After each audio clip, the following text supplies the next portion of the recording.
Section 6.8, applications of quadratic equations and quadratic functions. So we're just going to look at some more word problems. And it says always identify the items to be found and use variables to represent them. Clearly define what the variables represent. Okay, so just some examples, and we'll try those tips to help us solve them. The product of two consecutive integers is 182. Find the two integers. Okay, so we talked about consecutive integers earlier on, and if they're consecutive integers, we might represent the first one as x,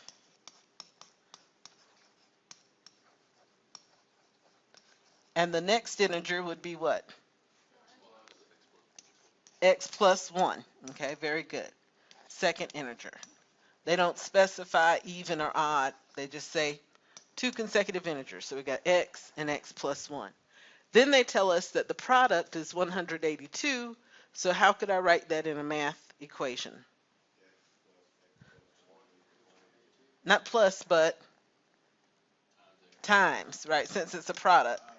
Yeah, x times x plus 1 equals 182. Very good. And then we solve it from there.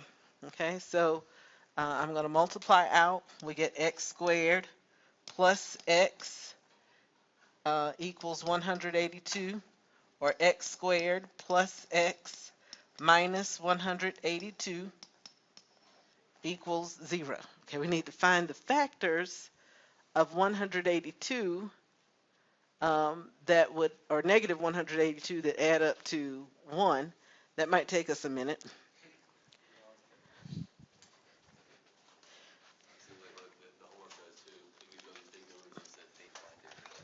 Well, the one thing you know is that the two factors would be pretty close to each other since the difference is going to be 1. So let's see. We got 182. 14 and 13. Okay. All right. So, all right, 14 and 13. Great. So we can write this as x plus 14 times x minus 13 equals 0. Okay. And so using the zero factor property, we set each of those equal to 0. We get x equals negative 14 and positive 13. Okay. They don't tell us anything. They didn't say that they had to be positive or anything like that. So part of the two considered. Looks like we could have two answers. We could have 13 and 14. Okay. So, and then what? Okay, negative 14. If we added 1, it'd be negative 13. So either one would work. Okay. Questions about that? So I understand why it's x is negative 14, 13. But whenever we're writing the answer for this, we can just leave it as that. As what? X equals negative 14, 13. So, I mean, that's No, because those two numbers, well, I guess you could for x. I mean, those are the x values, but we have to pay attention to what the question asks. It says find the two integers. So negative 14 and positive 13 aren't the two integers, but 13 and 14 would work, and also negative 14, negative 13 would work. Plug this in for homework. It's not going to say, "Oh, you're wrong because you used negative 14 and negative 13." Well, you would need to put in both of them. Now, it may specify that they need to be So negative 14, negative 13, and then 14. and 13 and 14. Both of those would be solutions. But the problem could have specified that the integers were positive. And if that was the case, then it would only be 13 and 14. But this one didn't. All right, one positive number is 9 more than a second number, and their product is 112. Find the two numbers. Okay, so we'll let x be one number, and the other number is going to be what? X plus 9.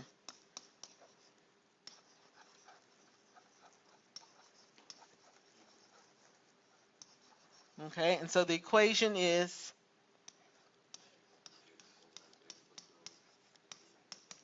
okay, very good. All right, x times x plus 9 equals 112. We get x squared plus 9x equals 112, or x squared plus 9x minus 112 equals 0. Okay, and then we got to try to factor. So looking at factors of 112 that have a difference, or negative 112 technically, that have a difference of 9. -7 and 16. Okay, -7 and 16. We got a factoring genius. Okay, -7 and 16. All right, so we get um, x plus 16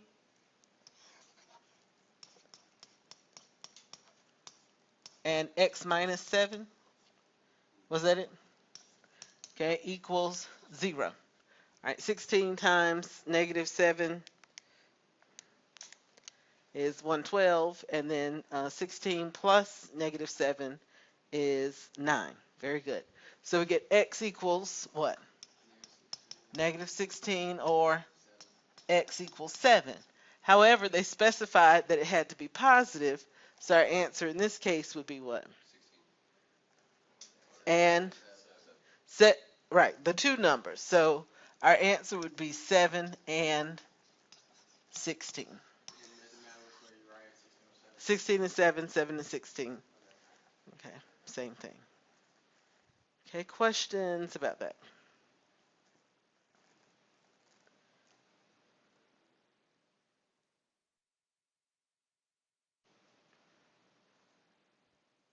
Okay, very good. All right, so those were some consecutive integer problems. Pretty simple. Okay, now, Who remembers the formula?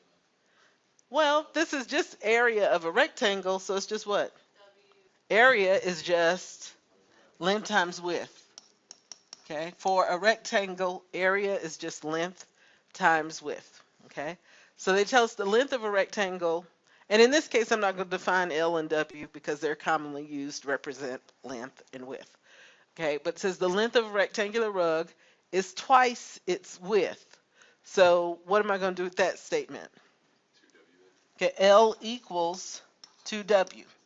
Okay, if the length is twice the width, L is equal to 2W. If the area of the rug is 450 square feet, find the length and width of the rug. So we already said area equals length times width. They just told us that the area is 450 feet. We know that we can express the length as 2W. And so we get 2W squared equals 450. Okay. Or 0 equals 2W squared minus 450. Okay. So what can we do to factor that?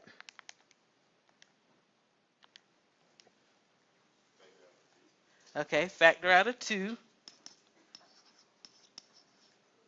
We're left with W squared minus 225. Okay, and we know that that factors as what?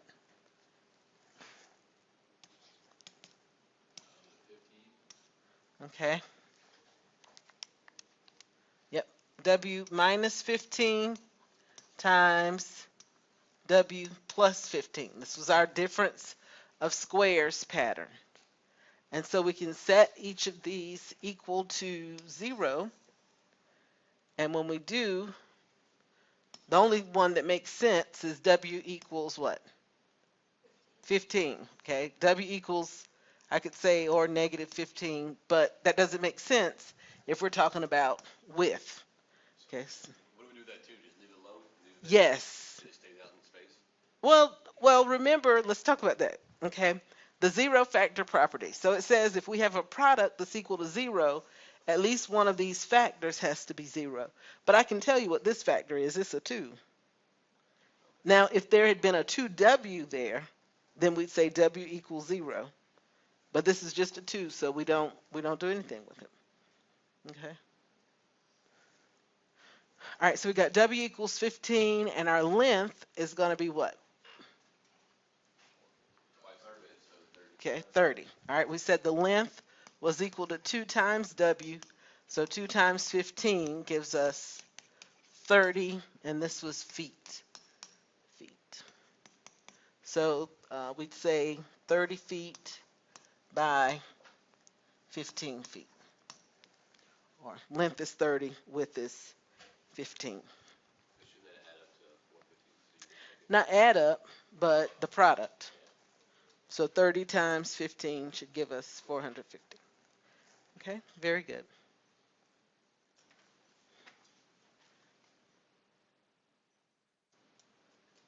Alrighty. Okay, the length of a rectangular quilt is 4 inches more than its width. After a 2-inch border is placed around the quilt, its area is 320 square inches. Find the original dimensions of the quilt. Okay, so this is where it starts to get interesting. Okay, we've got a quilt,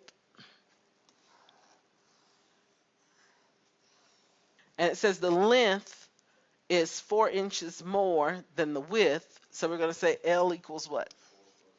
Okay, 4 plus W. All right.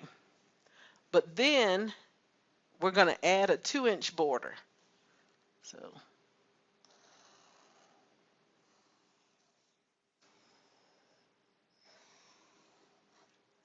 2 inches.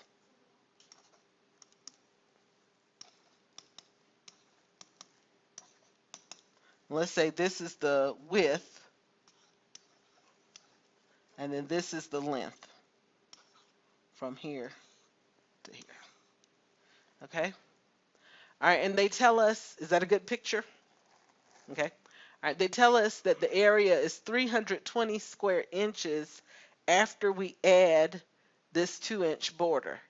So area we know is still in general length times width, but with this new border, what's the length going to be?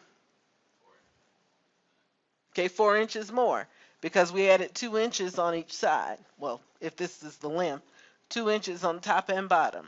So it's going to be 4 plus W plus 4 is the new length.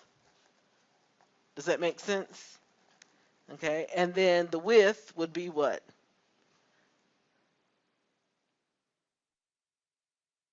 Not 4W, but here's our old width.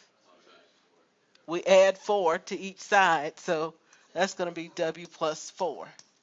So we've got W plus 8 times W plus 4 is equal to 320 square inches.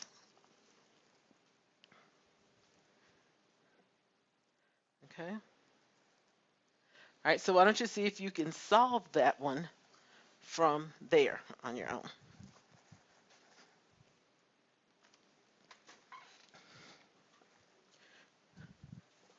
So you get W squared plus 8W plus 4W plus 32 equals 320. When we bring everything to one side, we get W squared plus 12W minus 288. Okay, and that can factor as W plus 24 times W minus 12. And so from there, the only one that makes sense is what? 12, right? When we set these equal to 0, we get W equals negative 24, W equals positive 12. So positive 12 makes sense. And then we want to make sure that we're answering the question, what are the original dimensions of the quilt? This is a very small quilt.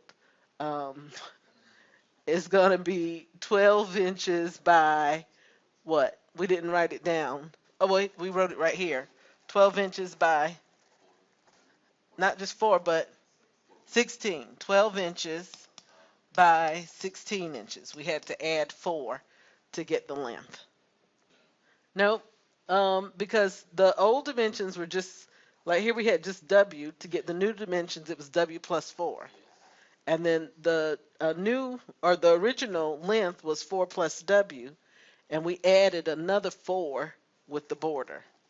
So we just used W and L for our dimensions. W came up to be 12, and then L is 4 plus 12. Right? And I guess this is a time when it would have been really good to define the variables. But if we go back and do it now, we can say W is the original width.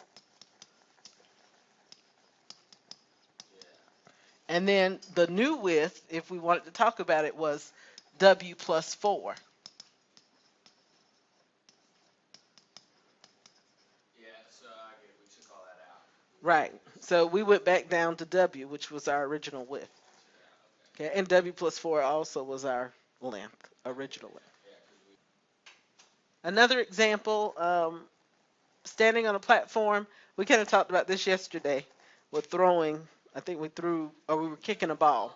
Standing on a platform, you throw a softball upward from a height of 48 feet above the ground at a speed of 32 feet per second using the formula h of t equals negative 16t squared plus 32t plus 48, where h of t represents the height of the softball in feet, t seconds after it is released. How long will it take for the softball to land on the ground?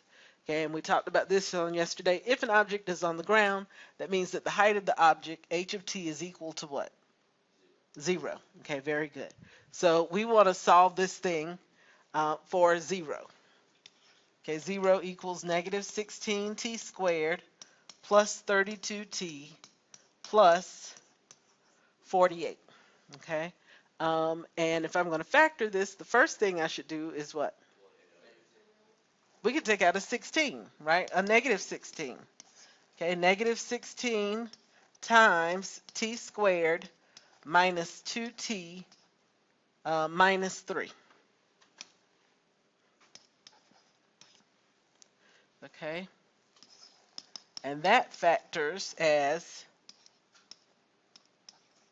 t minus 3 and t plus 1. Okay, so we get t equals 3 or t equals negative 1. Of course, the negative 1 doesn't make sense if we're talking about time. All right.